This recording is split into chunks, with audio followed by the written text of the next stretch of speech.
Bismillahirrahmanirrahim. My name is Hina Awais. I am from University Institute of Medical Lab Technology, Faculty of Allied Health Sciences, University of Lahore. I am serving as a senior lecturer. Today we are going to talk about glycolysis. Glycolysis is a metabolic pathway of carbohydrates. First of all, I am telling you about the learning objectives of this lecture.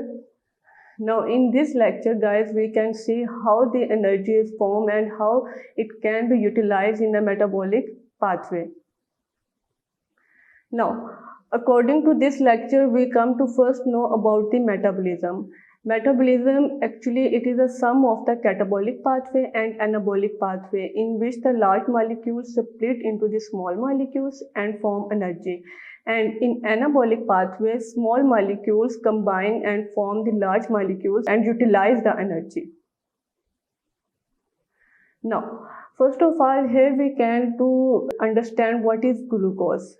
Actually, glucose is a simple sugar which is an important source of energy in the living organism and is a main component of many carbohydrates like polysaccharides, disaccharides. Now, what is glycolysis? Glycolysis is the first stage in cellular respiration. In cellular respiration, that's mean to form the energy in the form of ATP. Now, glycolysis. What is glycolysis? Glycolysis, actually, it is sum of the two words. Glykis means sweet. Lysis means to splitting.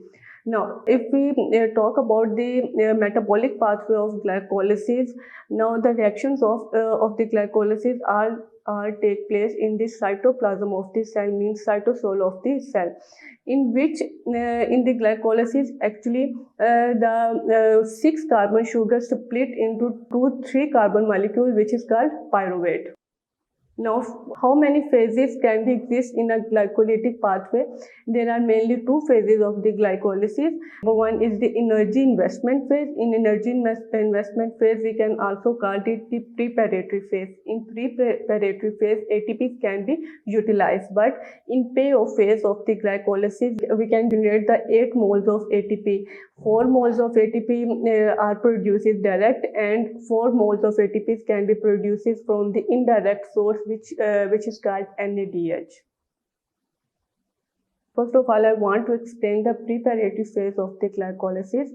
So guys, in preparatory phase, there are 2 reactions in which the ATPs are utilized. So there is the first priming step. In first priming step, glucose will be converted into the glucose 6-phosphate through the utilization of the ATP. If we talk about the second priming reaction is that reaction in which the second molecule of ATP would be utilized. In second priming reaction, we can see fructose 6-phosphate converted into fructose 1,6-bisphosphate, and here and this reaction is very important in glycolysis because it is a regulatory step.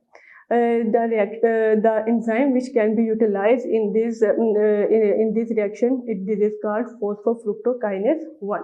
If we continue it, then fructose 1,6-bisphosphate, which is a 6 carbon sugar split into 2 molecules, glyceraldehyde 3-phosphate and dihydroxyacetone phosphate, which you can see on this slide. Now guys, in payoff phase, before the payoff phase, glyceraldehyde 3-phosphate and dihydroxyacetone phosphate, which we obtained from the preparatory phase.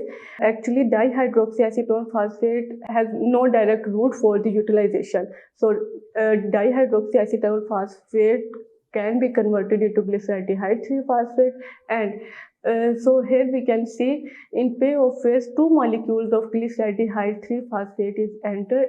All these reactions can be run into 2 turns. Now, in the payoff phase, glyceraldehyde 3-phosphate converted into pyruvate, means 3 carbon molecules pyruvate. Now, here in payoff phase, there are three reactions in which ATP can be generated. ATPs can be generated, energy can be generated. So here, first of all, in oxidation and phosphorylation reaction, Na2 NADH are produced. You can see in this slide, and afterward there are two substrate level phosphorylation reaction. In substrate level phosphorylation reaction, direct mole of ATPs are produced in the glycolysis. Now, here you can see reaction number 7 and reaction number 10 depicts that there is a substrate level phosphorylation in which direct mole of ATPs are produced. Now, if we see the overall biochemical reaction and overall the reaction of the glycolysis, 6-carbon sugar glucose enter into the glycolysis. 2 ATPs are consumed and 2 NADs are consumed, which can be generated the 2 molecules of pyruvate, 4 ATPs and 2 NADH.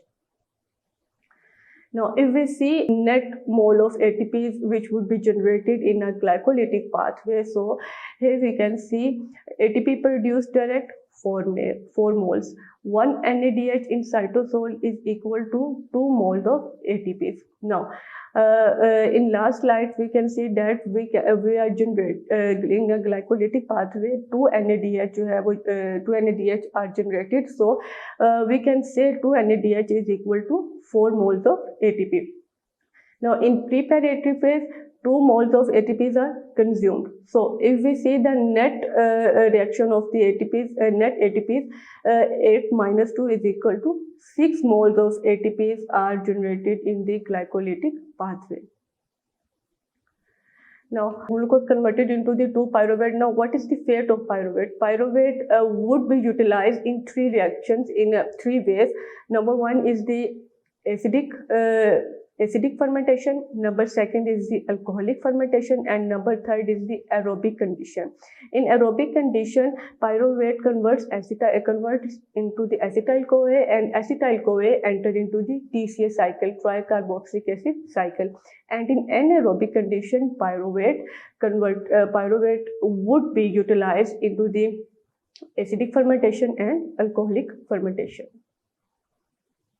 Now, if we see about the regulation of the glycolysis, so there are the 2 hormones for the regulation of the glycolysis, in which one of them is the glucagon and second is the insulin. Now, if we see how does insulin work, if your blood glucose level is raised, then the insulin attached with your receptor present on the cell membrane. As insulin, you can see here in this slide, as insulin binds with the receptor of the cell membrane, it opens up the channel for glucose. As the channel open, glucose enter into the cell and your blood glucose level will be normalized. Now, if the blood glucose level is decreases, then pancreas secreted the glucagon. Glucagon would be converted your liver glycogen into the glucose and secrete into the blood to normalize your blood glucose level. Now, there is an overall pathway for the regulation of the glucose in your blood. If your blood sugar level is increased, beta cells of the pancreas secreted insulin. Insulin will be regulate your blood glucose level as by the take up of the glucose from the blood to the cells, or adipose cells may be take up the glucose and decrease the blood sugar level. As the blood sugar level is decreases, your pancreatic alpha cells secrete glucagon. Glucagon break down the liver glycogen into the glucose and normalize your blood glucose level.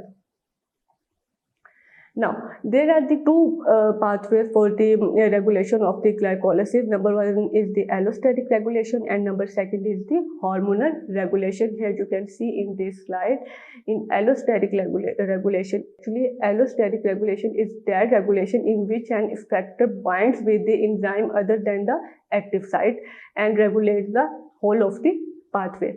And in hormonal regulation, here you can see in hormonal regulation only insulin and glucagon regulates your glycolysis pathway.